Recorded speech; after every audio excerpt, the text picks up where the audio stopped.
Radio Recyclerie, un espace sonore où vibrent les écologies.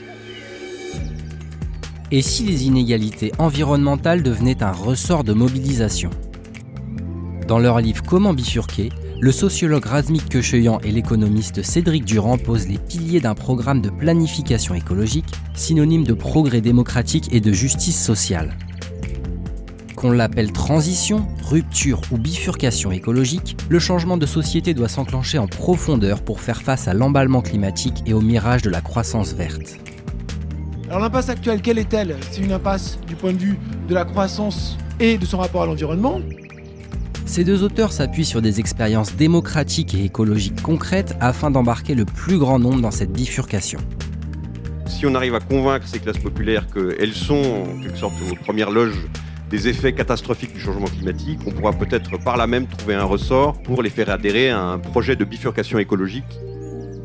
Cet épisode parle d'utopie institutionnelle, de décroissance matérielle, de dépassement du capitalisme et de bifurcation durable et juste.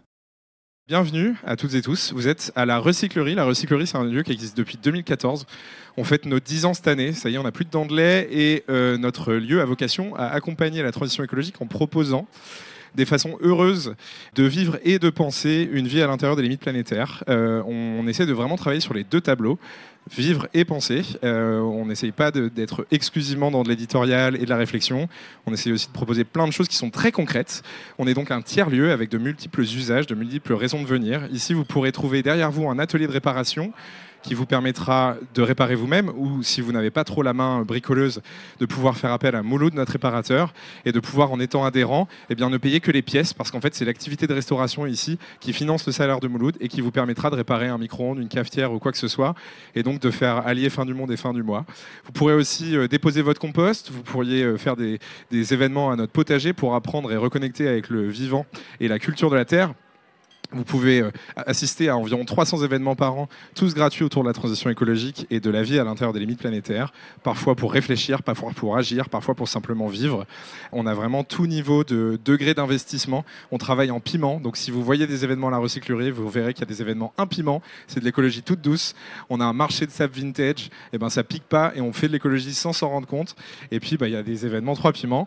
Il vaut mieux aimer manger épicé et on réfléchit un peu plus fort. Voilà, en tout cas, on est très heureux et heureux de vous accueillir. On est très heureux et heureux de continuer ces réflexions avec la Découverte, qui est une maison qui participe à la programmation régulièrement de la Recyclerie, d'accueillir à nouveau Razmik Kecheyan, qui est déjà venu sur notre web radio. D'ailleurs, cet enregistrement sera disponible sur notre web radio, donc n'hésitez pas si vous avez besoin de replonger dans vos réflexions. Et Cédric Durand pour la première fois. Donc merci à tous les deux d'être là. Je vous souhaite un très bon débat, un très bon moment. Et puis au nom de toute la Recyclerie, je vous remercie d'être là.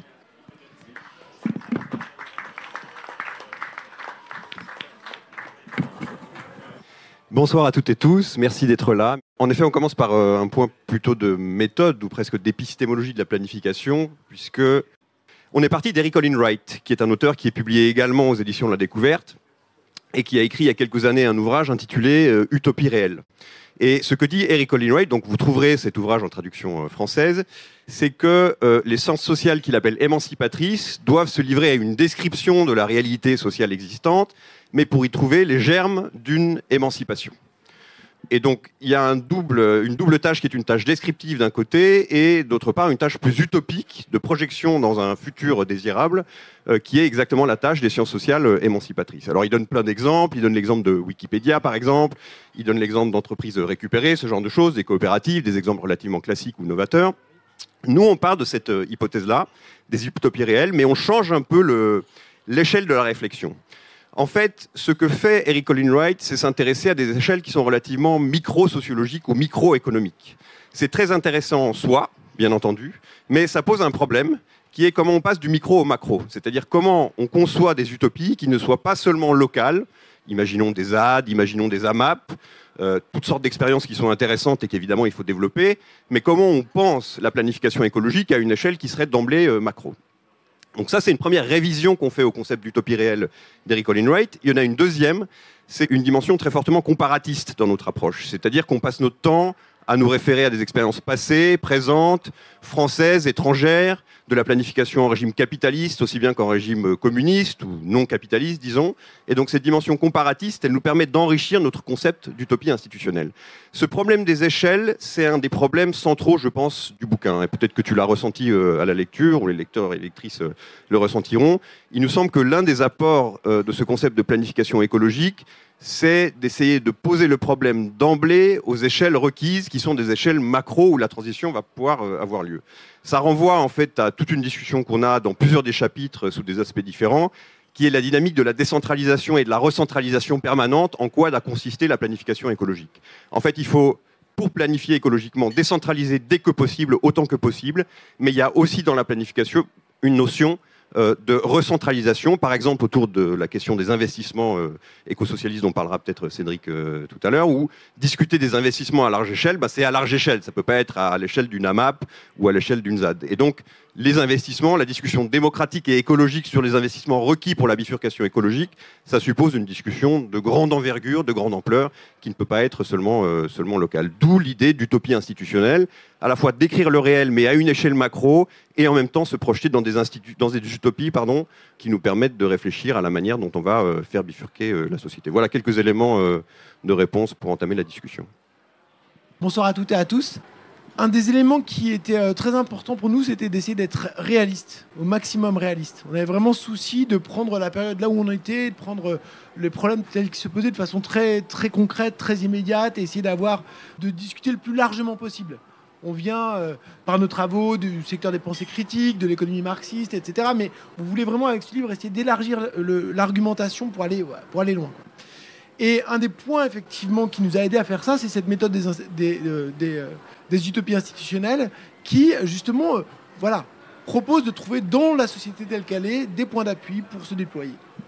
Alors, si on a aussi cette volonté d'être réaliste, le livre commence par ça, c'est parce qu'il y a un constat qui est fait. C'est sur l'impasse actuelle. Alors l'impasse actuelle, quelle est-elle? C'est une impasse du point de vue de la croissance et de son rapport à l'environnement. Si on peut poser l'hypothèse d'une croissance verte, il n'y a aucune indication que la croissance verte ait lieu. Le découplage peut être conçu théoriquement, mais il ne se retrouve pas empiriquement. Il n'y a pas de trace de ceci. Et donc, faire un pari de faire face à la crise écologique à travers cette notion de découplage, c'est pas raisonnable. Mais il y a d'autres problèmes qui sont très importants. Un autre problème qui est fondamental, c'est que le capitalisme ne sait pas gérer les pertes. On ne peut pas demander à une entreprise de se fermer elle-même et de payer les coûts de sa fermeture. On ne fait pas de profit avec ça. Donc il y a nécessairement dans la dimension démantèlement quelque chose qui est de l'ordre de la prise en charge par la collectivité et de la décision collective. Donc là, cette idée de socialisation arrive très tôt. Un autre élément, c'est aussi les limites de ce que tu as évoqué sur le retour de l'État industriel. Le retour de l'État industriel, ça s'appuie sur une tradition interventionniste qui a existé dans d'autres périodes du capitalisme, dans l'après-guerre, etc. Mais aujourd'hui, ça a lieu dans un contexte où le néolibéralisme est encore très présent. En particulier, les capitalistes font ce qu'ils veulent, dans le sens où ils investissent ou ils n'investissent pas comme ils le veulent. Donc c'est purement un cadre incitatif. Et dans un cadre purement incitatif, la capacité des États à vraiment piloter l'investissement est extrêmement réduite. Donc c'est un peu des points sur lesquels on part en disant, si on prend ça et ça, on peut être assez largement d'accord sur le fait que c'est vraiment des verrous. Comment on fait pour traiter ces verrous ? Du coup, Razmig, dans ton intervention, tu as parlé que la planification, elle se développe selon un modèle de décentralisation, recentralisation, quelque chose d'assez cyclique. Et c'est quelque chose qui est peut-être assez important, je pense aussi dans l'ouvrage, c'est que vous montrez que la planification, elle peut être synonyme de progrès démocratique en permettant au plus grand nombre de participer tout simplement à l'élaboration des orientations économiques, des choix d'investissement. Je voulais simplement vous donner l'opportunité de développer un peu ce point. Oui, un synonyme de planification écologique dans le bouquin, c'est gouvernement par les besoins. Une expression qui a un peu circulé et qui nous semble vraiment juste. Dans le capitalisme, vos besoins, ils sont fortement indexés sur votre pouvoir d'achat.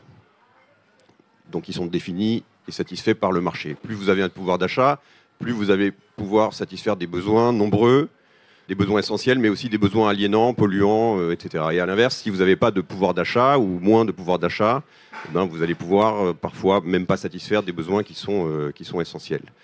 La planification, elle va contre ce mode de satisfaction des besoins et elle préconise un gouvernement par les besoins, qui est exactement l'inverse, qui consiste d'abord à délibérer démocratiquement sur les besoins, à les définir et à les satisfaire sur le plan de manière démocratique collective, et ensuite, dans un deuxième temps, à mettre l'appareil productif au service d'une satisfaction des besoins qui est démocratiquement décidée. Donc c'est fondamentalement la planification comme gouvernement par les besoins, sachant qu'évidemment cette délibération démocratique sur les besoins, elle s'en remet également à des critères environnementaux. Il n'est évidemment pas question de délibérer démocratiquement sur des besoins et de déboucher sur des besoins qui seraient artificiels, au sens de polluants, aliénants, insoutenables sur le plan des écosystèmes, etc. Donc c'est une délibération démocratique sur les besoins, mais qui est sous contrainte environnementale. Et alors on pourra ensuite développer sur quel type de contrainte environnementale, la dimension juridique que tu évoquais, la dimension de la comptabilité écologique que tu évoquais, etc. Donc c'est véritablement une reprise en main démocratique de la définition et de la satisfaction de nos besoins. Et donc, c'est le fait de ne pas laisser au marché le soin de définir ce que sont nos besoins, par l'entremise de processus comme la publicité, par exemple, ou l'obsolescence.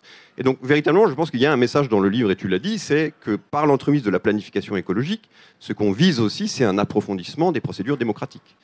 C'est l'idée que la démocratie s'applique aussi dans le monde matériel, dans la sphère économique, par l'entremise de la délibération démocratique sur les besoins.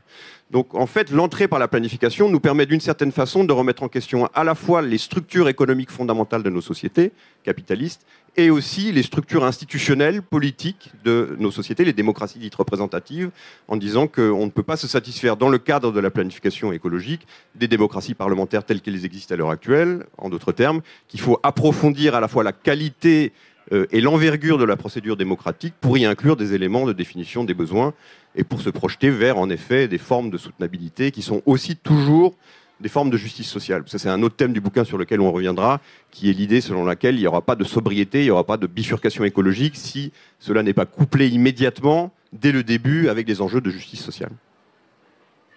Oui, et alors là, on a eu des manières complémentaires et là, une discussion assez riche pour traiter cette question démocratique, puisque évidemment, du point de vue de l'économie, c'est pas quelque chose qui est toujours immédiatement et facilement intégré.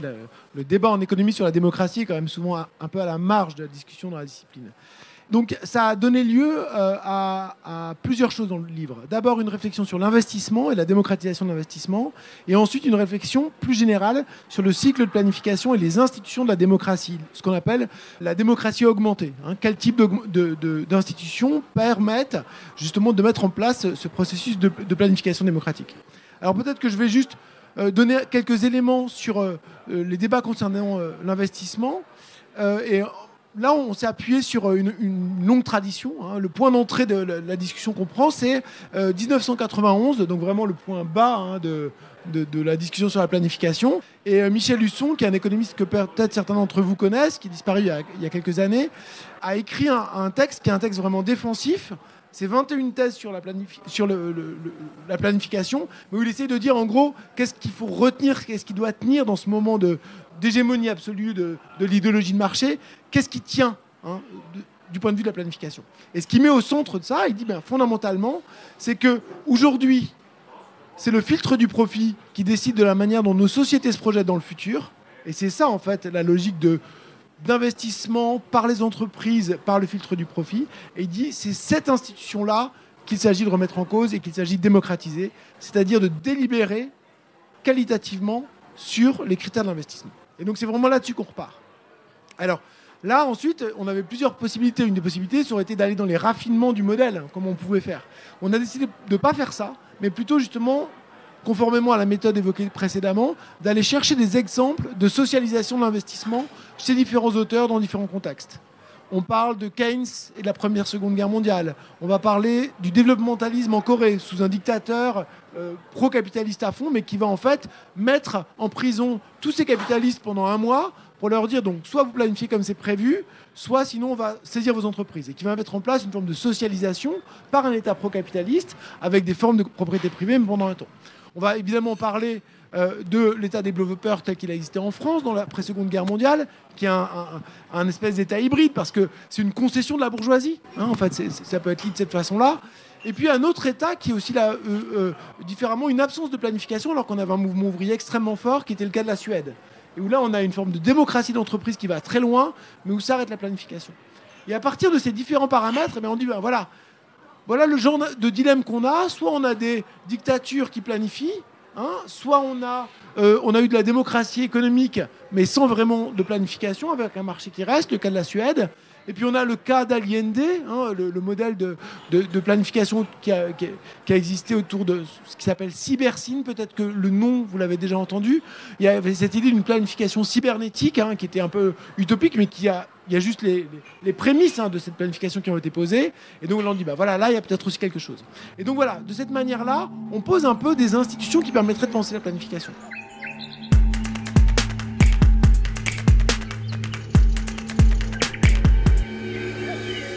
Un autre aspect aussi de votre modèle de planification écologique, c'est qu'elle est authentiquement écologique, c'est qu'elle s'appuie sur une comptabilité du coup écologique, avec toute une réflexion que vous mobilisez sur le calcul en nature notamment. Est-ce que vous pouvez développer un petit peu ce point de la comptabilité écologique ? En fait, on a des adversaires dans le livre. On en a plusieurs, mais on en a notamment deux. Un, c'est Christian Gaulier, qui est le pape de la taxe carbone. C'est vraiment quelqu'un qui dirige Toulouse School of Economics et qui a vraiment développé cet argument de manière extrêmement pédagogique et avec une forme de candeur qui est assez touchante. Mais voilà, on va quand même au fond de la discussion et on montre les apories de ce raisonnement-là. Alors je ne vais pas rentrer dans les détails de l'argumentation ici, mais je pense que c'est aussi ce qu'on essaie de faire dans le livre. C'est donner des munitions à toutes et tous pour dire, voilà, ce qui semble être des bonnes idées. Alors ça ne veut pas dire que la taxation du carbone ne peut jamais servir à rien. En tout cas, en faire l'alpha et l'oméga de la transition, ça ne fonctionne pas. Je vais vous donner juste 2 exemples pour ne pas aller très loin, mais la première raison, c'est que pour changer les comportements, il faut d'abord changer les structures qui permettent de changer, de s'adapter. Typiquement, pour les questions de mobilité, il faut avoir des alternatives à la voiture pour pouvoir absorber un changement du niveau des prix. Mais c'est vrai aussi pour les entreprises.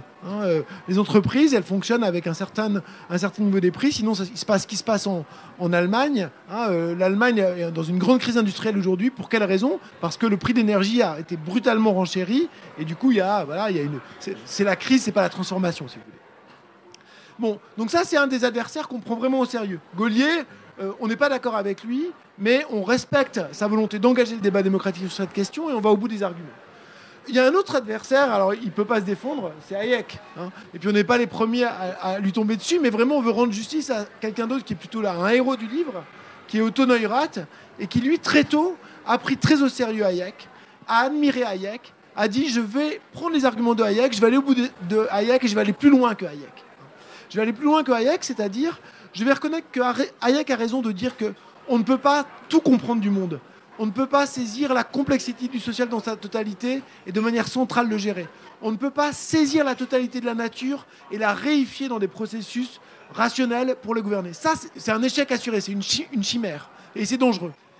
Mais on ne peut pas non plus se remettre uniquement sur les décisions individuelles. Et donc, au point des décisions d'espace local d'action des individus et au point central, il y a des limites. Et il faut construire des institutions qui prennent en compte ces limites. Bon.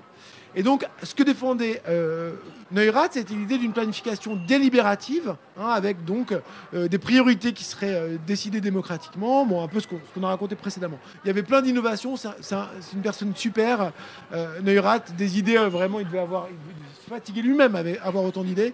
Notamment, il avait des silhouettes statistiques, des choses très marrantes. Bon. Donc ça, c'est un héros. Et du coup, on essaye de ramener ces choses-là à ce qui se fait aujourd'hui. On essaie de faire dialoguer ces Gaulier d'un côté, Neurath et Hayek de l'autre, avec des pratiques des chercheurs aujourd'hui qui sont engagés sur ces questions de comment faire la bifurcation.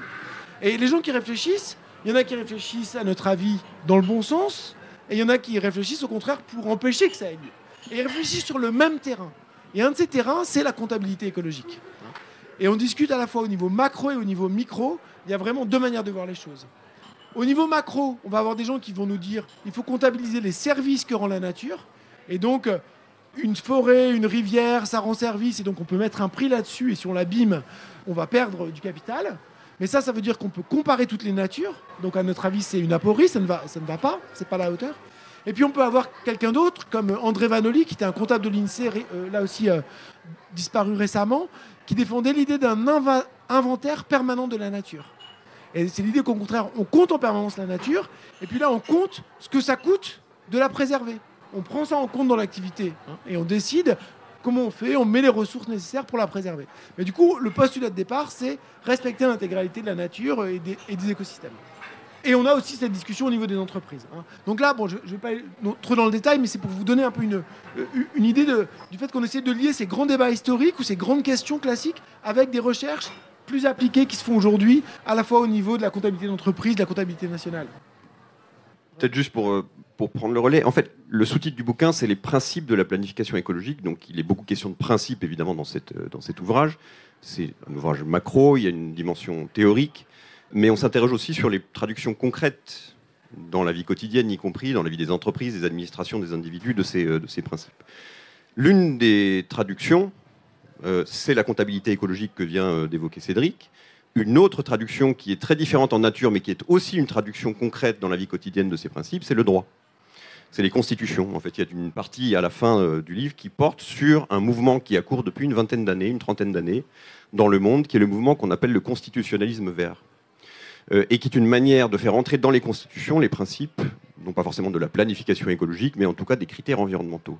Et par l'introduction de ces principes dans les constitutions, et ensuite par le fait que le droit à différents niveaux juridiques va traduire ces principes-là, eh bien, on a aussi une application concrète des principes de la planification écologique par un autre biais que la comptabilité écologique, mais jusque dans la vie quotidienne des individus. Alors juste pour dire deux mots de ce mouvement, les constitutions, généralement, c'est peu étudié par la gauche et le droit en général, les marxistes en particulier. Il y a évidemment une théorie marxiste du droit et des constitutions, mais bon, c'est un peu une sous-tradition dominée du marxisme qui s'intéresse plutôt à l'économie politique, aux institutions politiques, etc. Mais c'est quelque chose qui nous a paru quand même très important à prendre en considération, parce que par le juridique, des normes peuvent être appliquées et imposées et sanctionnées quand elles ne sont pas respectées de la part, par exemple, des grandes multinationales. Donc ce mouvement du constitutionnalisme vert est quelque chose qui nous a semblé important. Il y a au moins 3 types de constitutionnalisme vert. Un premier type de constitutionnalisme, ça consiste à parler des générations futures dans les constitutions. Donc là, c'est très clair, vous évoquez des générations à venir auxquelles il faut transmettre un environnement qui est intact. Un deuxième aspect, c'est le constitutionnalisme vert qui passe par la notion de dignité de la personne.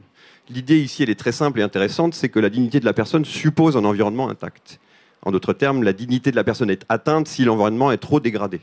Et donc c'est par le biais de la notion de dignité de la personne que certaines constitutions en voie de verdissement abordent cette question des critères environnementaux. Et puis troisième type de constitutionnalisme vert, c'est des constitutions qui accordent des droits à la nature. Alors là, c'est beaucoup plus radical, c'est des constitutions qu'on appelle écocentriques, donc qui ne sont pas seulement anthropocentriques mais écocentriques, et qui partent de l'idée qu'une rivière, par exemple, ou qu'un écosystème peut avoir des droits en tant que droit. Alors, on n'entre pas dans le détail de tout ça, mais tout ça pour vous dire qu'on cherche aussi des canaux pour appliquer concrètement les principes de la planification écologique, à la fois institutionnellement et économiquement et en termes de comptabilité écologique. Donc, il y a, je pense, ce double effort de réfléchir théoriquement dans les principes, mais aussi de trouver des chemins concrets. Je voulais maintenant revenir sur le modèle à proprement parler de planification écologique que vous esquissez dans le livre. Donc, tu as évoqué, Razmig, un petit peu l'idée du gouvernement par les besoins, la centralité de la délibération démocratique. Le modèle que vous pensez, il s'inspire aussi beaucoup de la planification chinoise, des expériences aussi de planification française. Je voulais savoir un petit peu, ou peut-être que vous présentiez le fonctionnement avec les différentes commissions, comment du coup ça s'articule entre recentralisation et décentralisation. Voilà les grandes lignes d'élaboration et de mise en œuvre du plan. Tu veux faire la Chine et je fais la France, ou l'inverse? Vas-y. Bon, nous, on s'est intéressé à différentes expériences de planification. C'est pas un livre d'histoire, hein. On ne fait pas vraiment de compte-rendu détaillé de ça, mais on s'intéresse à l'histoire pour trouver des exemples dans le présent. Alors, je fais la France, si tu veux. L'expérience de planification indicative ou dite concertée à la française, c'est une expérience vraiment intéressante. Elle a été conçue et mise en œuvre par Jean Monnet, qui était vraiment pas un bolchevique, comme vous le savez, qui était plutôt un homme de droite, mais qui, en quelque sorte, incarne le consensus planificateur de l'époque, qui va jusqu'aux gaullistes et même au-delà. Hein. On a bien changé d'époque avec le néolibéralisme.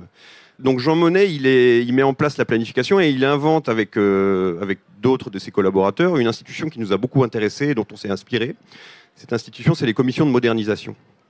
Et nous, on parle de commission de post-croissance pour adapter cette institution à la situation actuelle. Donc vous voyez un peu comment on fonctionne. On va puiser des exemples dans l'histoire, mais on les adapte aux conditions du XXIe siècle pour essayer de relever les défis du XXIe siècle, évidemment. On n'est plus à l'époque productiviste de l'après-guerre où il faut produire à marche forcée pour pouvoir reconstruire le pays. Donc les commissions de modernisation, c'est des commissions qui réunissent toute la société civile française de l'époque, ou une bonne partie de la société civile de l'époque, pour élaborer le plan. Okay, donc il y a là-dedans des chefs d'entreprise, il y a des syndicalistes, il y a des économistes, il y a des hauts fonctionnaires. Et l'idée, c'est de faire élaborer le plan par les gens qui vont le mettre en œuvre. C'est l'idée de génie de Monnet. C'est l'idée qu'on ne va pas imposer un plan par en haut, même si par en haut ça marche aussi. Enfin, ce sera en partie imposé par en haut aussi, je veux dire, par la haute fonction publique. Mais on va réunir les gens concernés, on va discuter des besoins par secteur et de manière intersectorielle ou transversale. Ça va donner lieu à une première version du plan qui va ensuite remonter au commissariat au plan et qui, à la fin, va être validée par l'Assemblée nationale. Okay, donc il y a d'abord les commissions de modernisation, ensuite il y a la centralisation, et puis ensuite il y a l'étape législative qui fait que l'Assemblée nationale. Bon.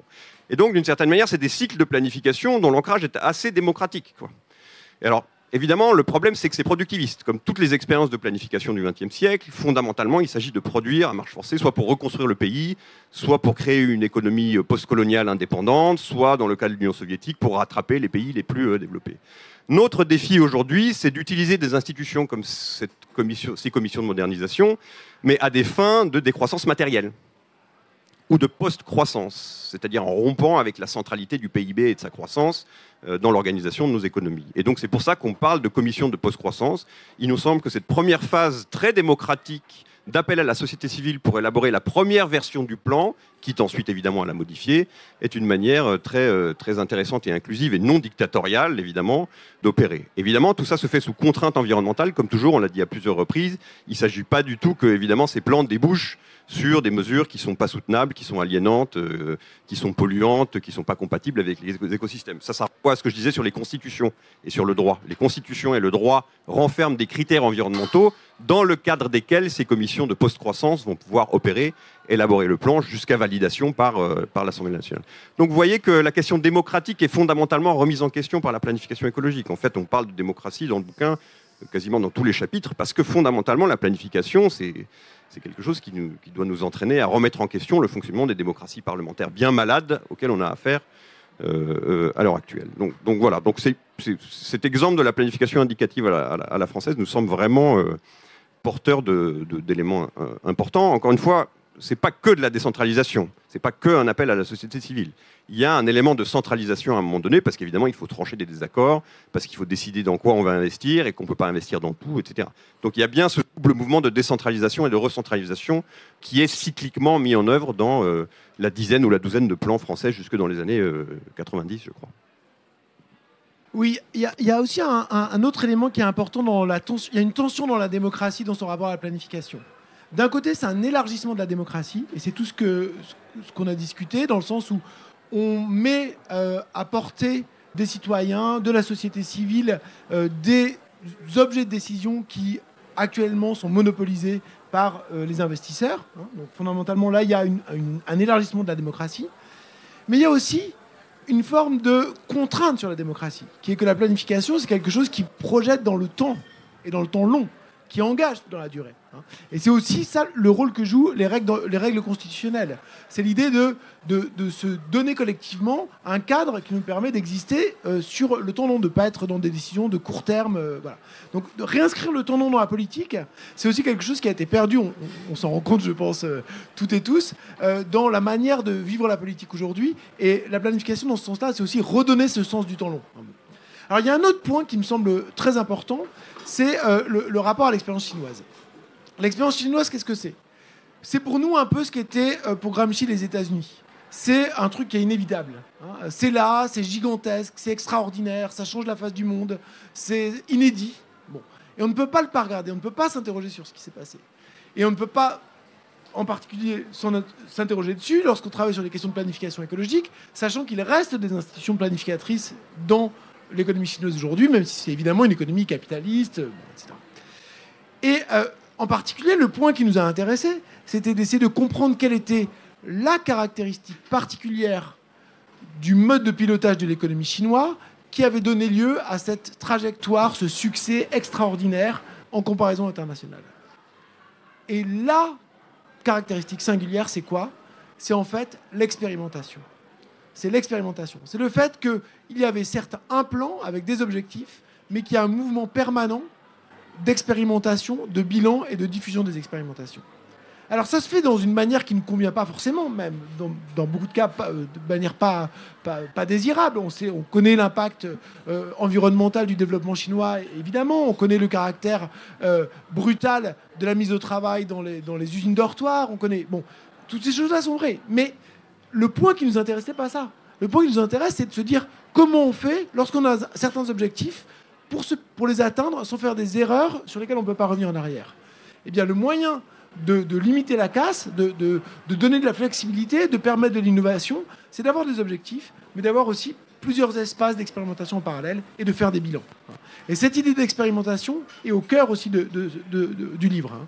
Donc l'idée, la planification, c'est planifier des objectifs, mais c'est aussi laisser l'espace pour que différentes manières de les atteindre soient poursuivies en parallèle et de faire des bilans intermédiaires pour décider dans quelle direction aller.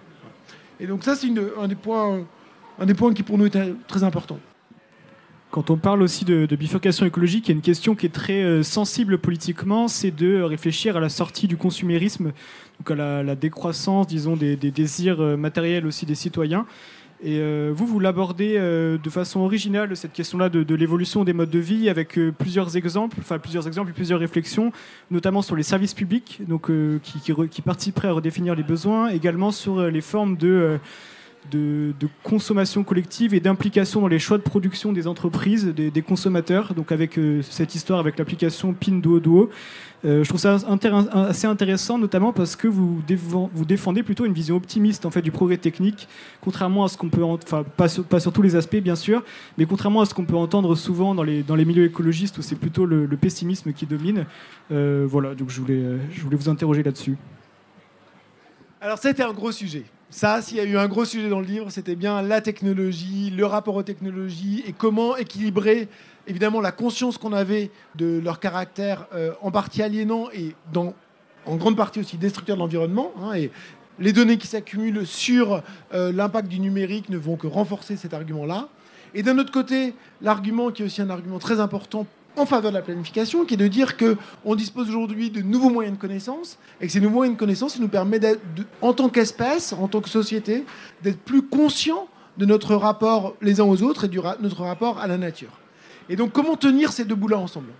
Et donc, la façon dont on l'a tenu ensemble, je vais directement à la conclusion, on pourra rentrer plus dans le détail, mais la conclusion est la suivante. C'est de dire qu'il faut appliquer au numérique les contraintes environnementales qu'on applique au reste. C'est-à-dire se dire, oui, on l'utilise jusqu'à un certain stade, jusqu'à telle quantité de nature, alors, qui est détaillée, qui doit être détaillée, et donc ça signifie prioriser les usages du numérique. Le numérique est utile pour piloter la transition, est utile pour aussi beaucoup d'autres choses, mais ça doit être un usage qui doit être contraint.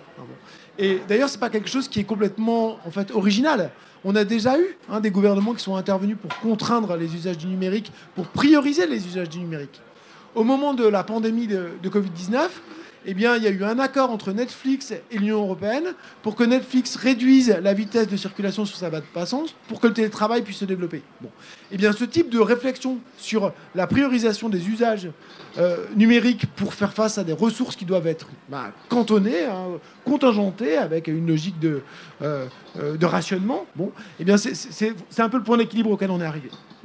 Alors, deux usages du numérique qu'on évoque. Le premier usage est évidemment très largement en lien avec les enjeux de comptabilité écologique. Si on peut mieux compter la nature et mieux compter les destructions, c'est parce qu'on a des nouveaux moyens de le faire. Un exemple concerne les émissions de méthane. Les émissions de méthane, elles sont déclarées aujourd'hui par les entreprises, mais les données satellitaires permettent de montrer qu'en gros, c'est de 3 à 6 fois plus que ce qui est déclaré. Mais on n'a pas d'autres moyens de le savoir. Donc si on n'a pas ces moyens de traitement quotidien des données avec des surveillances des sites qui se font aujourd'hui par ces technologies-là, voilà, c'est un exemple. L'autre exemple qu'on déploie dans le livre, c'est l'exemple justement autour de l'application Pinduoduo. Et on a pris aussi cette application-là parce qu'on essaye de renverser des choses qui sont fondamentalement détestables et qu'on déteste fondamentalement. Pinduoduo, je pense que c'est le pinacle du consumérisme et de l'aliénation. C'est une application dans laquelle vous emmenez tous vos amis pour consommer avec vous et qui vous laisse addict parce que vos amis vont vous parler dessus, donc vous avez envie de communiquer avec eux. Et au cas où ils ne vous parleraient pas, vous avez des jeux pour être sûr que vous restez bien addict. Et si vous jouez suffisamment, que vous venez suffisamment sur votre jeu, c'est comme les Tamagotchi. Vous vous souvenez de ce truc à une époque, il fallait nourrir sa bête. Et ben si vous avez plus d'avantages. Donc c'est vraiment le truc, c'est hyper consumériste, ça vous oblige à emmener vos amis et c'est hyper addictif. Donc ça, c'est détestable. Mais il y a un point qui est très intéressant dans cette histoire de Pinduoduo. C'est que contrairement à Amazon, il fait le pari de comparer l'ensemble des individus avec votre personne et de permettre le matching le plus précis. Pinduoduo, ils font le pari qu'en fait, ça, c'est soumis à plein de biais, que c'est très manipulable et que c'est pas très efficace. Ce qu'il faut, c'est tracer la vie, tracer ce que vous êtes, et vous tracer qui sont vos amis, tracer quelle est votre communauté. Et à partir de cette existence communautaire qui préexiste à votre rapport numérique, faire en sorte de vous faire consommer ensemble avec ceux qui vous ressemblent. Et donc, il y a une logique communautaire qui est là. Alors évidemment, eux, ils le font de manière détestable, mais cette idée d'activer de la consommation collective, qui ne soit pas par la délibération, qui soit par des valeurs, qui soit par des choix collectifs qui pourraient s'inscrire dans ce filtre numérique, c'est un peu la proposition qu'on fait. Une des manières de sortir l'individu de sa consommation, c'est la recyclerie. Et ça, c'est super. Et c'est très important que ça se développe. Mais pour bien des besoins, eh bien, c'est difficile de les satisfaire. Il y a toute une série de biens manufacturés, alors on peut les recycler jusqu'à un certain point, mais toute une série de biens manufacturés qui dépassent ça. Vous avez peut-être une passion dans le domaine de l'escalade ou de la musique qui vous fait acheter des matériaux qui sont très spécifiques, et bon voilà. Eh bien ça, comment on fait pour le satisfaire? Comment on fait pour consommer collectivement ce genre de choses-là? C'est à ça qu'on a essayé de répondre. Oui, juste dans le prolongement. Donc, en gros, la planification écologique, elle se définit aussi par la recherche de consommateurs collectifs, consommatrices collectives. Donc, c'est l'idée de sortir l'individu de son tête-à-tête avec la marchandise, ou de sa solitude face à la marchandise, et donc de favoriser partout et toujours la construction de figures du consommateur qui soient des consommateurs collectifs. Les AMAP, c'est évidemment un exemple. Les associations de consommateurs, qui ont une longue histoire qui remonte au 19e siècle, et qui imposent par exemple des standards de sécurité, mais aussi des standards écologiques aux producteurs, c'est aussi une manière de faire monter en puissance cette figure du consommateur collectif et qui nous paraît quelque chose de tout à fait central. Tu évoquais les services publics, c'est aussi un exemple de ça. On a été beaucoup influencé par un juriste constitutionnaliste du début du XXe siècle, un certain Léon Duguy, pas très connu je pense, enfin, peut-être qu'il l'est d'ailleurs. C'est l'école de Bordeaux, comme on dit, parce qu'ils étaient basés à Bordeaux. Mais on les appelle aussi l'école du service public. Et ils ont toute une théorie de l'État comme coopération de service public. C'est très fascinant. C'est une théorie de l'État alternative à la théorie habituelle de la souveraineté étatique et qui remplace cette théorie de la souveraineté par une théorie de la coopération des services publics et qui dit il y a une civilisation des services publics en quoi se caractérisent les sociétés modernes. Donc le développement constant de services publics nouveaux, c'est le fondement de la théorie des services publics qui sont les siens. Et chez Duguy, il y a clairement une référence aux besoins individuels et collectifs que satisfait le service public. Donc c'est aussi un théoricien des besoins, curieusement. Quand on le relit attentivement, cette question des besoins, elle est clairement là. Alors, le service public, on peut l'utiliser au moins de deux manières, qui sont les suivantes. D'abord, le service public, c'est de la satisfaction des besoins hors marché. C'est du calcul en nature, en quelque sorte. Bon, l'État, il sait qu'il a scolarisé, par exemple, si on prend le service public de l'éducation, il a scolarisé par un étang d'élèves. Il ne se dit pas d'abord quel budget j'ai à ma disposition et par conséquent je vais scolariser tant d'enfants. Ce n'est pas une logique budgétaire comme dirait Michel Husson. C'est une logique des besoins. On part du besoin qui est de scolariser tant d'élèves et ensuite on met les moyens à disposition pour la scolarisation par an de tant d'élèves. Évidemment les moyens sont toujours insuffisants, inégalitaires, etc. Mais ce qui prédomine dans le service public, c'est une satisfaction des besoins individuels et collectifs qui est de l'ordre du calcul en nature et non pas du marché, en tout cas en France. Et donc ça, évidemment, cette généralisation de cette logique peut passer aussi par le service public, et c'est aussi une manière de parvenir à des formes de planification écologique. Un autre aspect qu'on évoque, c'est le service public peut servir aussi à l'innovation. Bon, si on veut réparer toujours davantage plutôt que de racheter, c'est-à-dire sortir de la civilisation du jetable, il faudra des réparateurs. Aujourd'hui, c'est très difficile de trouver des réparateurs. Il y a toute une discussion en cours dans les milieux écologistes, mais aussi certains milieux politiques, sur la création d'un service public de la réparation. Donc c'est un service public qui n'existe pas encore, mais qui pourrait être créé sur une base novatrice pour répondre à un besoin nouveau en ce début du XXIe siècle, qui est d'élargir la frontière des services publics pour relever ce défi nouveau qui est de construire, de mettre en place de la réparation pour permettre que les gens réparent plutôt que de racheter dès que cela est possible. Donc il y a aussi de l'innovation du côté de la demande, ça c'est ce qu'a présenté Cédric, il y a de l'innovation aussi du côté des services publics, et donc d'une certaine manière la planification écologique c'est tout ce qu'on a dit jusqu'à présent, mais c'est aussi le développement de logiques qui existent déjà depuis longtemps dans la société, qui sont l'élargissement de la logique des services publics. On ne parle pas d'une société complètement différente de celle qu'on a sous les yeux. Les germes de la planification écologique existent déjà. Après, il y aura des moments de rupture, évidemment, avec la logique du capitalisme, mais ça n'implique pas que tout ce qui existe déjà doit être abandonné et qu'il faut reconstruire sur une sorte de table rase. Il y a des éléments de planification écologique qui sont déjà largement présents dans notre société, et c'est ces éléments qu'il faut radicaliser.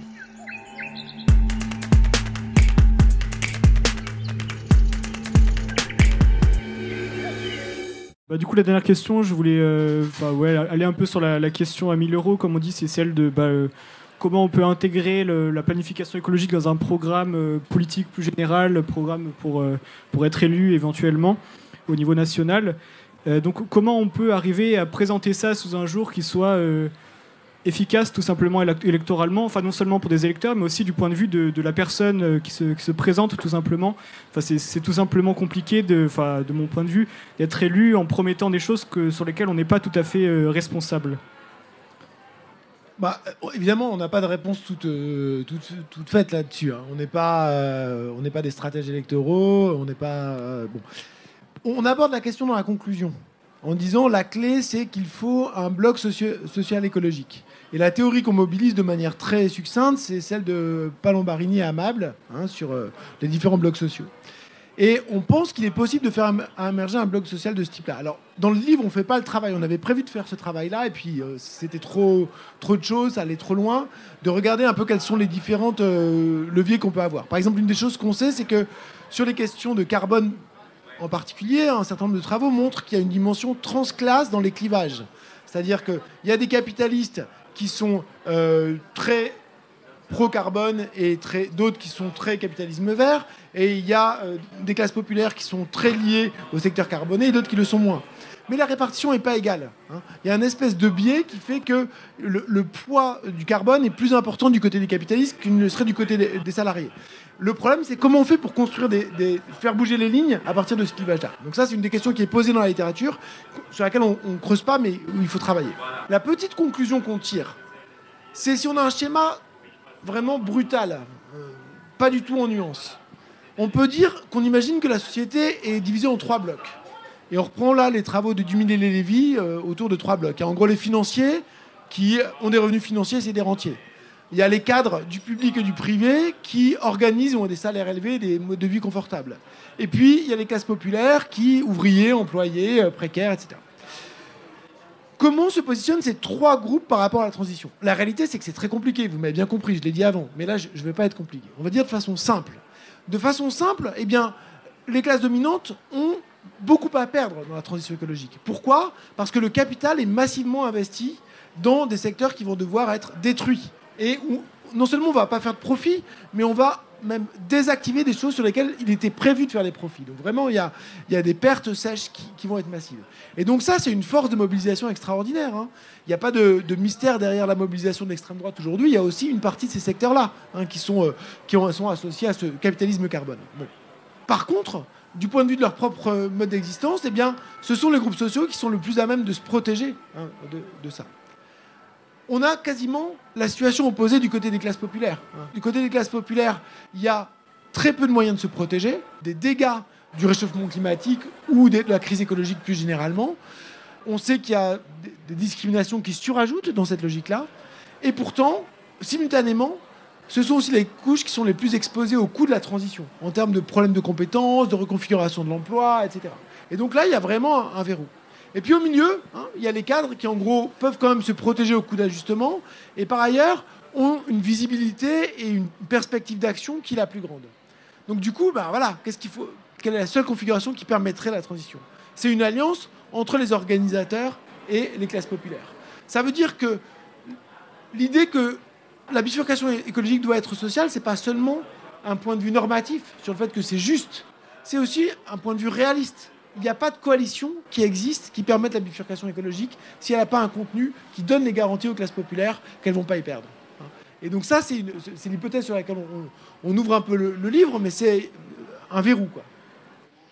Oui, entièrement d'accord. On va pas prolonger, on va ouvrir la discussion, mais il est évident que l'application de la planification écologique dans toutes les dimensions évoquées dans le livre suppose un changement de rapport de force à l'échelle de la société française, mais plus généralement, auquel il faut travailler. Il n'est pas question de dire que tout ça est applicable en l'état. Il faut véritablement une transformation qui suppose des mouvements sociaux, qui suppose aussi, pourquoi pas, de participer à des élections. Le thème de la planification écologique est plutôt pas venu au départ par l'académie, par les universités, mais plutôt par le politique, et notamment par la France Insoumise, qui a remis en circulation le thème de la planification écologique et qui l'a imposé en quelque sorte dans le débat public. Donc ça, c'est un bon exemple de la manière dont la politisation de ce thème peut ensuite d'ailleurs donner lieu à des travaux plus académiques ou à un aller-retour entre des travaux politiques et des travaux académiques. Et donc, nous, la manière dont on perçoit le livre, c'est que c'est une petite contribution à ces mobilisations et à une discussion qui est en cours aussi bien dans l'université qu'à l'extérieur, dans les mouvements sociaux, etc. Oui, moi, je suis, pour prolonger ce que disait Cédric, moi, je crois beaucoup à l'idée d'inégalité environnementale comme ressort de la mobilisation. C'est-à-dire les classes populaires subissent de plein fouet et vont subir toujours davantage les effets du changement climatique, des catastrophes naturelles, des effondrements de la biodiversité, etc.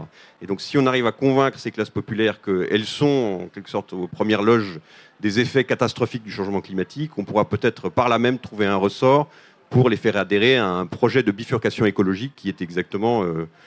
qui est de l'ordre de ce qu'on discute dans ce livre et que d'autres discutent également. Il faut à tout prix réussir à connecter la question de la justice sociale avec la question environnementale, et ça peut notamment passer par la thématique de la planification écologique, encore une fois la thématique de la démocratie, des inégalités, tout ça c'est très présent dans le bouquin. C'est pas juste un livre sur les institutions de la planification abstraitement conçues, sans rapport avec ce qui se passe dans la société contemporaine. On ouvre la discussion, alors je fais circuler le micro si ça vous va. Bonsoir et merci pour cette présentation. Je voudrais vous détailler un peu ce côté démocratie augmentée pour la planification.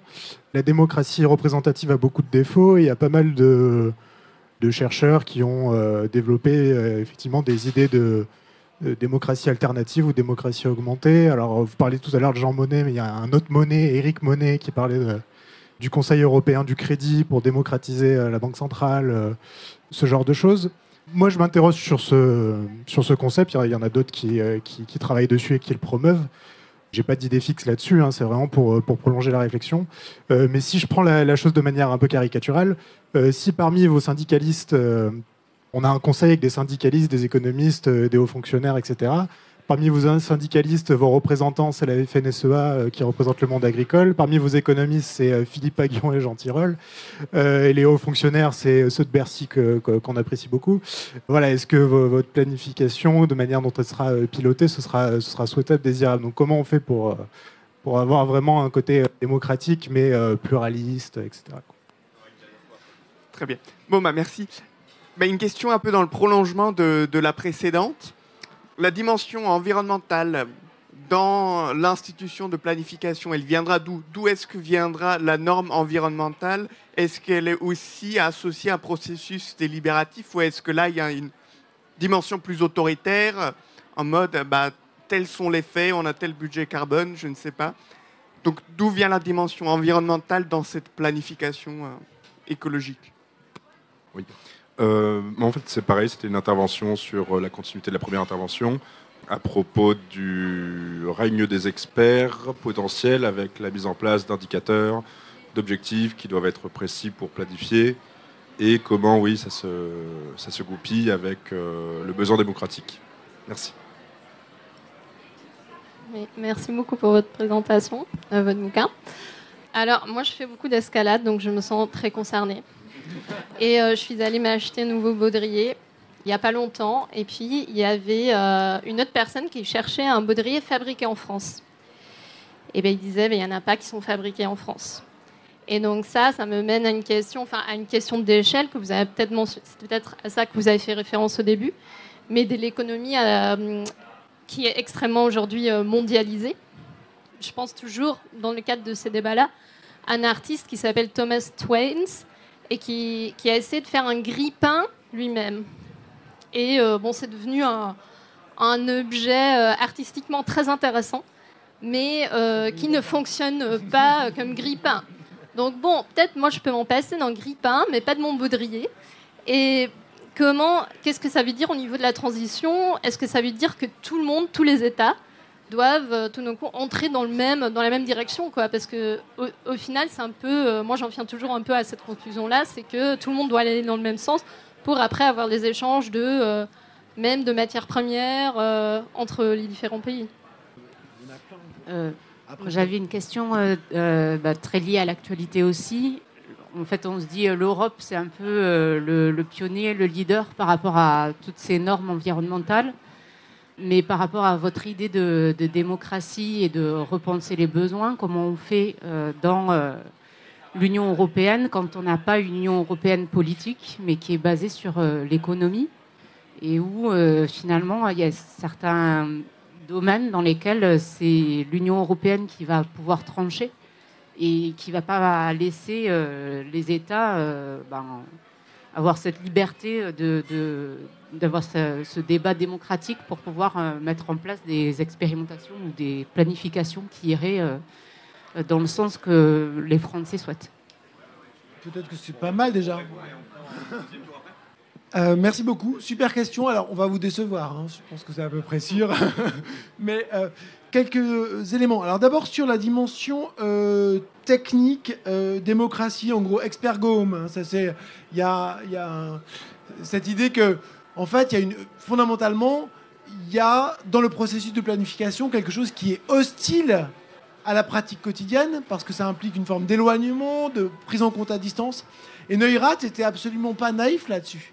Neurath, il dit en fait la démocratie, c'est le combat répété et quotidien de l'expert et de la personne de la rue. Et donc, fondamentalement, c'est aussi ce qu'on essaye de faire dans le livre. La planification, une des définitions qu'on en donne, c'est de la politique et du calcul. Donc, c'est vraiment ces deux temps en permanence. Et il faut qu'il y ait les deux. Ça va pas être simple, mais la tension est là. Il faut travailler autour de ça, quoi. Parce que de la démocratie sans calcul, c'est du blabla aveugle. Et du calcul sans de la démocratie, c'est effectivement une forme d'autoritarisme et des vies vides de sens. Donc, ce qu'on essaie de faire, c'est de pointer cette tension et puis de pas la résoudre, mais de dire il faut essayer de tenir ces deux bouts. Une autre question sur la dimension environnementale. Où est la dimension environnementale dans le modèle? Elle intervient à deux niveaux. Il y a le premier niveau qui était ce qu'évoquait Razmik tout à l'heure sur la dimension constitutionnelle. Il faut qu'on ait des accords pour le temps long sur le fait de ne pas bousiller la planète. Donc à un moment donné, il faut qu'on se lie collectivement les mains sur cette contrainte-là. Et une fois qu'on s'est lié les mains collectivement sur cette contrainte-là, qu'on en fait un principe juridique qui sera interprété, mais voilà, qui est quelque chose sur lequel on peut asseoir la décision, eh bien on fait rentrer des informations qui permettent de suivre, d'appliquer concrètement cette règle-là. Et dans la hiérarchie qu'on propose, c'est qu'en fait le calcul écologique interviennent de manière première par rapport au calcul économique. C'est-à-dire qu'on définit par le calcul écologique un espace de viabilité pour la sphère économique qu'on répartit en fonction des priorités d'investissement, en fonction des secteurs, des domaines d'activité. Et là, ensuite, on fait un calcul économique pour décider comment on l'utilise de manière la plus efficace possible. Donc il y a cette idée de calcul écologique comme contrainte première, comme contrainte acceptée collectivement, comme contrainte nécessaire, à partir qui définit un espace de viabilité pour l'espace économique. C'est cette façon-là dont on le voit. Alors, on rentre un peu plus dans le détail, puisqu'il y a l'histoire de la comptabilité au niveau macro et au niveau local. Au niveau local, on s'appuie sur l'idée d'écosystème. Donc, on ne va pas compter au niveau macro les fourmis dans les différents jardins. Vous voyez, il y a quelque chose de cet ordre de l'échelle. Donc, c'est le troisième point auquel je voulais répondre, c'est la question des différentes échelles. Ça vaut pour la comptabilité. Donc on s'appuie sur la réflexion d'un groupe qui s'appelle un mode de comptabilité qui s'appelle CARE, qui essaye de réfléchir à comment au niveau des écosystèmes, tous ceux qui utilisent les écosystèmes doivent avoir un espace de délibération et de contrôle commun pour définir les responsabilités et faire en sorte que voilà, ils soient pas bousillés. Et ça, c'est quelque chose qui se joue au niveau local. Donc on creuse cette question-là. De l'autre côté, il y a le monde, les chaînes de valeur, l'Europe. Bon, ben, il n'y a pas grand-chose, mais il y a des choses. Il y a des traités internationaux qui existent, qui mettent un peu des contraintes, qui sont des premiers éléments de planification avec des objectifs à long terme. Mais voilà, ça, évidemment, la France, dans son coin, ne va pas résoudre les problèmes de planification. Mais le livre qu'on fait, c'est aussi un livre qui n'est pas... c'est pas un livre franco-français, dans le sens où ce qu'on espère, c'est que de nourrir le débat sur la planification écologique qui a lieu ailleurs, qui a lieu en Allemagne, qui a lieu aux États-Unis, qui a lieu en Amérique latine, qui a lieu en Chine sans doute, même si on a moins accès à ces débats-là. Donc voilà, l'idée, c'est d'essayer de participer à une conversation qui est en train d'émerger. Et pour répondre, dernière chose à la question du baudrier et des chaînes internationales, c'est justement ça le point qu'on a essayé de mettre en place dans autour de l'espèce de gadget numérique qu'on évoque. Il y a un côté un peu gadget, c'est très spéculatif, mais c'est l'idée qu'il faut pouvoir décider collectivement à l'échelle de petites communautés qui ne sont pas liées par le territoire. La communauté globale des grimpeurs est très sensible à la question écologique. Comment elle peut exprimer ses valeurs autrement que par les firmes qui jouent de cette sensibilité-là, exprimer et avoir des moyens de contrôler. Ça peut être des associations qui notent les trucs, ça peut être... Mais voilà. Juste quelques éléments pour compléter très rapidement. Moi, je suis assez convaincu par un argument qui est donné par le Shift Project. On a des désaccords par ailleurs sur le nucléaire et par Jean Covici en particulier. En fait, il compare la bifurcation écologique avec la Révolution française. Et il dit un pays va prendre une sorte de leadership, généralement un gros pays. Peut-être que les Chinois réfléchissent comme ça en ce moment. Un leadership, et puis ensuite ce pays va être copié, va être imité, parce que les catastrophes naturelles se multipliant, les autres vont se rendre compte que c'est une bifurcation qui est indispensable à mettre en place. Donc un peu comme la Révolution française qui survient à un moment et qui ensuite fait l'objet évidemment de résistance, puis est imitée, puis ça prend quelques décennies, etc. Il y a peut-être un modèle auquel réfléchir. Et donc ça suppose que on peut réfléchir à la planification écologique dans des espaces nationaux. Évidemment, il faut que ce soit des espaces nationaux d'une certaine taille, avec une économie d'une certaine taille également, mais donc tout ne doit pas immédiatement toujours être pensé à l'échelle d'un continent comme l'Union européenne, et que donc le fait que vous évoquiez, à savoir les résistances dans l'Europe néolibérale, dont l'ADN en quelque sorte est néolibéral, et donc on conçoit très difficilement que la planification écologique en son sein soit autre chose que cosmétique, ça ne nous oblige pas à réfléchir forcément à l'échelle continentale, on peut aussi réfléchir à l'échelle de pays. Donc c'est le modèle de l'émulation ou de l'imitation qui consiste à penser le leadership d'un pays, et puis ensuite les autres pays s'engouffrent dans le monde. Il me semble que c'est un modèle en tout cas auquel on peut réfléchir de manière intéressante. Sur la composition des commissions de post-croissance, s'il y a Aguillon et la FNSEA, évidemment, ça va être une bataille. On n'a pas dit que ce serait calme.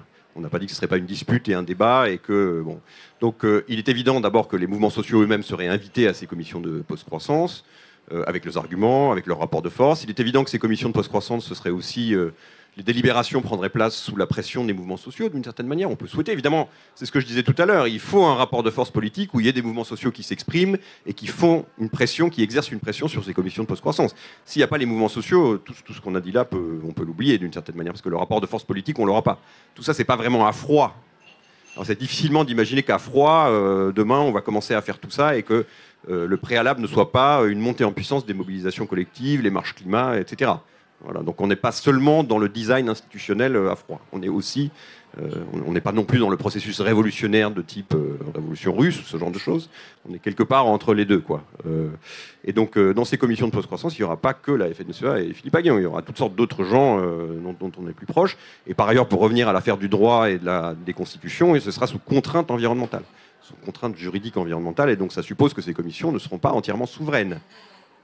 Même pas l'Assemblée nationale ne sera pas entièrement souveraine, parce qu'elle opérera, d'ailleurs comme dans nos régimes parlementaires, sous la contrainte de normes constitutionnelles qui ne permettent pas à l'Assemblée nationale de faire n'importe quoi.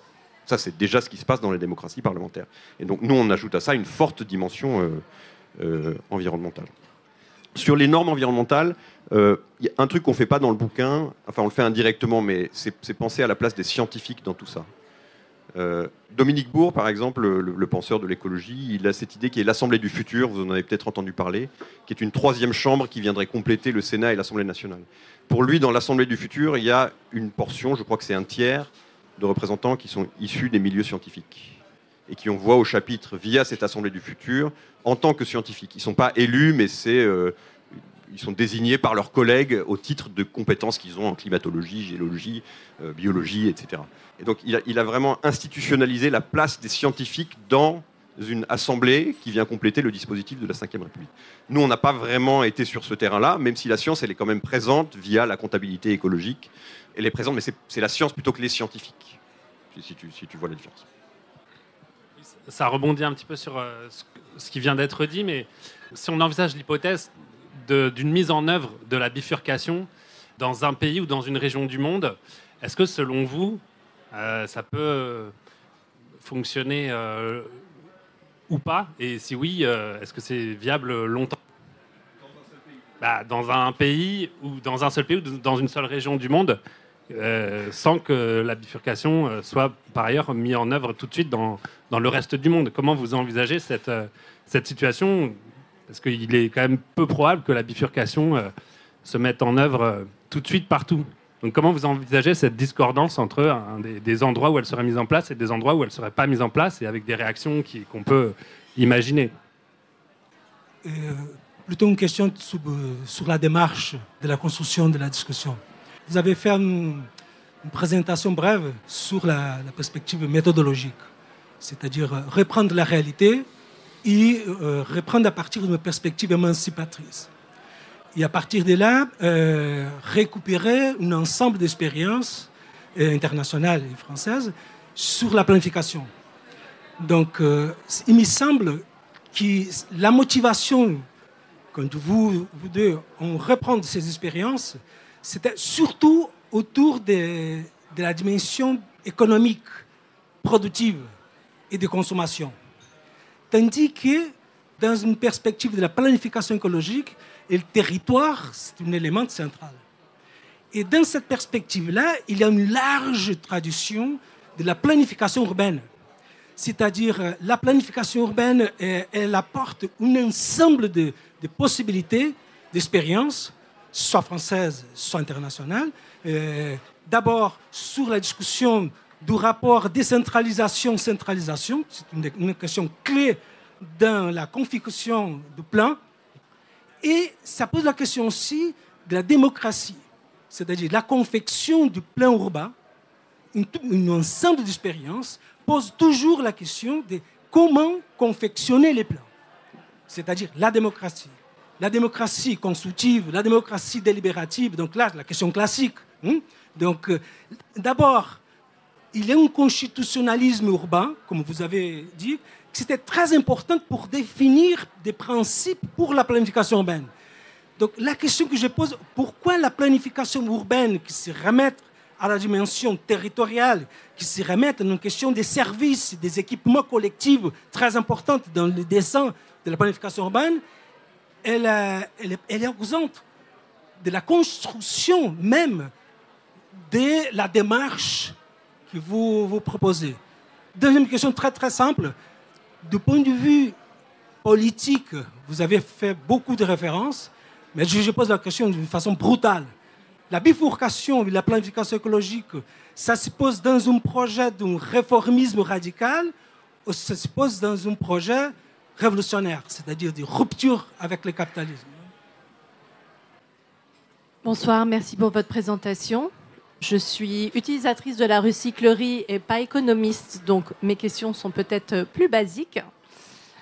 Je suis d'accord, il faut un accord à tous les niveaux, que le point de départ devrait être d'arrêter de détruire la planète. Aujourd'hui, je n'ai pas entendu un seul pays qui s'avance dans cette direction-là. J'entends beaucoup de pays qui veulent protéger la planète en continuant le modèle de consommation actuel. Donc pour moi, ça ne marche pas. Est-ce que vous avez connaissance, espoir, une lueur quelque part dans quelques pays que ce soit, parce que c'est pour l'instant pas la France et certainement pas demain les États-Unis qui vont aller dans ce sens-là? Et ma deuxième question, c'est peut-être juste pour m'aider quand mes amis me posent la question. Clairement, aujourd'hui, si nous, les individus, on se met à consommer moins, du coup, on dépense moins, on consomme moins et le modèle ne fonctionne pas, les entreprises ne se font pas d'argent et des gens perdent leur travail. Donc en effet, là, la planification me paraît importante pour trouver comment on peut consommer moins de façon planifiée pour arrêter de détruire la planète. Mais ça, c'est peut-être juste moi qui ne sais pas. Est-ce que vous avez une réponse un peu brève que je peux donner à mes amis à qu'est-ce qu'on fait de tous ces emplois quand on va tous consommer moins ou racheter des trucs de personnes qui n'utilisent plus leurs trucs, enfin voilà, tous les modèles qui se mettent en place pour qu'on arrête d'acheter autant ou même d'acheter neuf. Qu'est-ce qui va arriver aux emplois des personnes qui aujourd'hui produisent des choses? Merci pour ces super questions. Oui, alors le pays Dans quel pays? Alors je pense que le pays le plus progressiste au monde, c'est difficile à dire, il y a beaucoup de dimensions et tout ça, mais c'est le Vatican aujourd'hui. Voilà. Alors évidemment, ce que je veux dire, que je précise tout de suite, c'est en fait je fais référence sur le plan environnemental aux encycliques qui ont été sorties par François et qui étaient relativement progressistes. Évidemment, c'est une boutade. Ce qu'on peut dire, c'est qu'il y a certains pays qui atteignent leurs objectifs. Non, mais remettez-vous, c'était une boutade. Certains pays atteignent leurs objectifs qui ne sont pas assez ambitieux, mais par exemple, sur le plan des émissions de gaz à effet de serre, la Chine est en avance sur les objectifs qu'elle s'est fixés et les engagements qu'elle a pris au niveau international. Ce qui n'est pas le cas de la France, c'est en retard. Bon, voilà. Les objectifs ne sont pas assez satisfaisants, ils détruisent l'environnement par ailleurs, mais je veux dire, bon, voilà. Mais bon, non, il n'y a pas de pays où ça marche, où on peut dire on s'appuie là-dessus, c'est ça notre modèle, et reprenons tous ce drapeau-là et circulons avec. Ça n'existe pas, malheureusement. Alors par contre, j'ai une réponse à vos amis.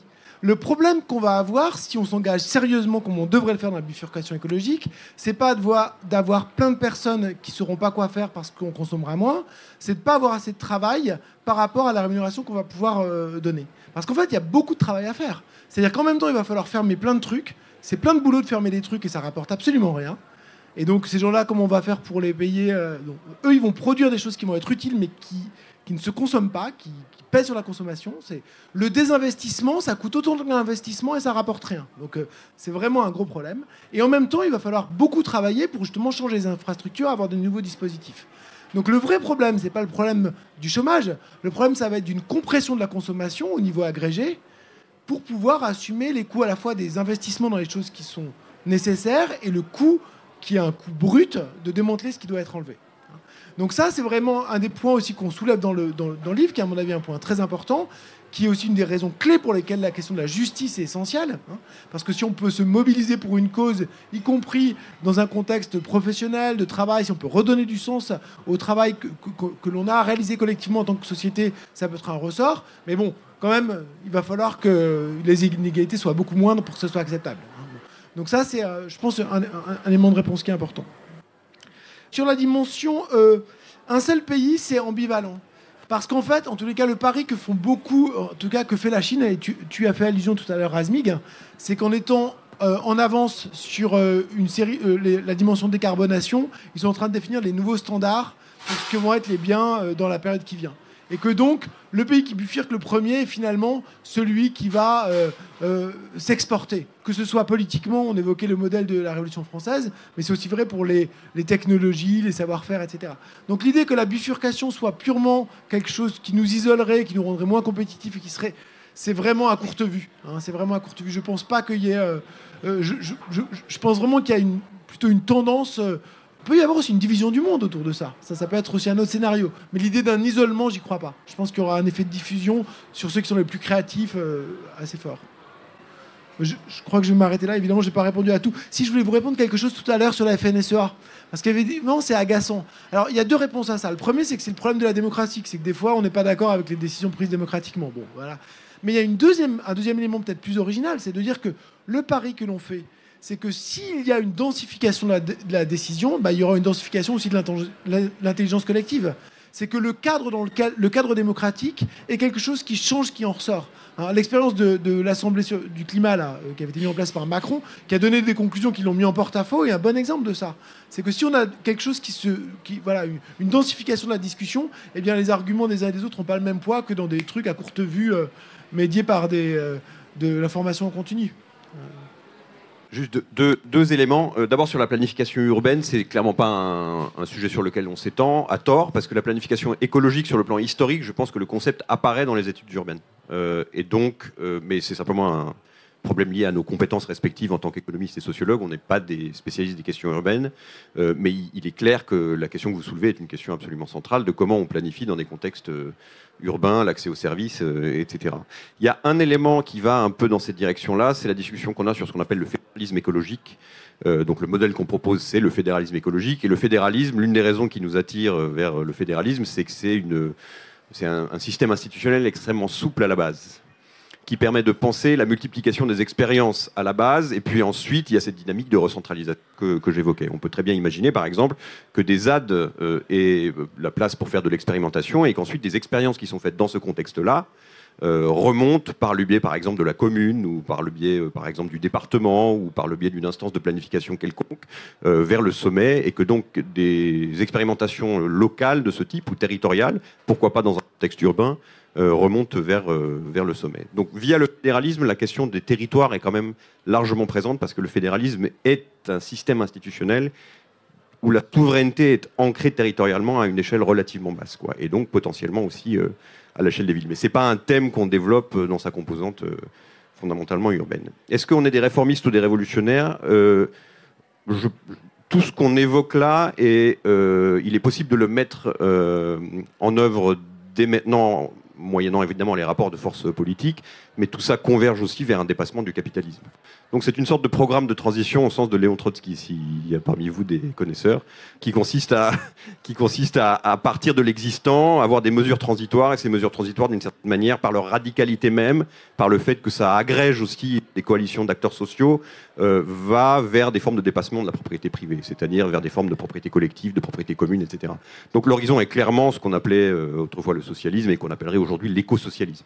Donc un dépassement du capitalisme, je pense que c'est... Mais la méthode des utopies institutionnelles nous fait aussi partir du réel tel qu'il existe aujourd'hui, comme critère méthodologique de la réflexion, et donc on part aussi des sociétés capitalistes. Mais on se demande comment les dépasser. Oui, bonsoir, merci beaucoup pour toutes ces réponses et ces réflexions hyper intéressantes. J'avais une question qui casse peut-être un peu l'ambiance. C'est que vous avez beaucoup parlé de rapport de force, et il me semble qu'aujourd'hui, le rapport de force, il est quand même très, très déséquilibré, et que la répression, notamment armée, est très très sévère envers la société civile qui essaye de s'emparer des questions que vous évoquez. Les armes et la force sont clairement du côté du capital. Enfin, voilà, j'ai cette question, du coup, très ouverte, de comment établir un rapport de force quand on n'en a pas. Comment on fait concrètement, parce qu'une marche pour le climat ou des pétitions, clairement, dans les rapports qu'il y a de force aujourd'hui, ça, c'est pas suffisant, quoi. Loin de là. Ouais, je me permets, à plusieurs reprises dans le bouquin, vous discutez de la notion de l'analogie avec l'économie de guerre, entre économie de guerre et planification écologique. Il y a un certain nombre de débats contemporains sur l'idée qu'on pourrait reproduire un modèle d'économie de guerre, ou en tout cas recourir à, par exemple, de l'appel à la nation, à la sécurité nationale, pour mobiliser les gens, pour simplement travailler dur dans le cadre d'une transformation écologique, pour envisager également une sorte de mobilisation totale. C'est des débats qui sont très sensibles politiquement, qui ne sont pas forcément évidents à aborder, et j'ai l'impression que dans le livre, vous oscillez un petit peu parfois. Dire que l'analogie, elle ne peut pas être répliquée entièrement, ça n'a aucun sens, mais il y a quand même certains traits qui peuvent inspirer la planification écologique. Excellente réponse. Peut-être répondre d'abord à la question stratégique, qui est vraiment très difficile. Nous, on fait ce qu'on peut, c'est-à-dire qu'on essaye d'ouvrir un peu l'espace de discussion, de construire l'hégémonie, comme dirait Gramsci, pour qu'il y ait davantage d'espace pour ces mouvements. Les mouvements, comme les soulèvements de la Terre, ont joué un rôle majeur pour signaler le degré d'urgence par le type de mobilisation qu'ils ont choisi de cette question écologique. Et donc, c'est aussi quelque chose qui nous impressionne beaucoup et duquel on est solidaire, etc.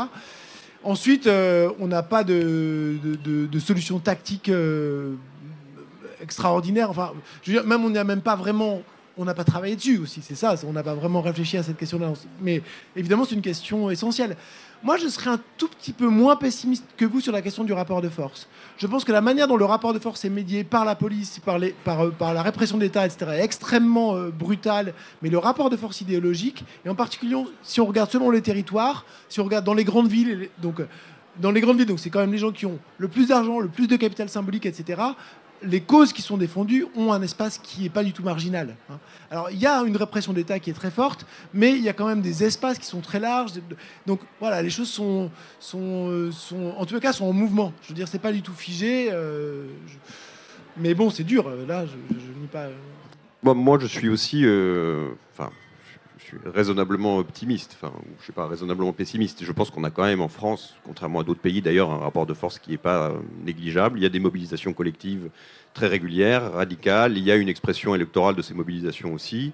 Il y a des réflexions dans tous les sens. Si on reprend en effet l'analogie gramscienne, l'hégémonie chez Gramsci, c'est la force et le consentement.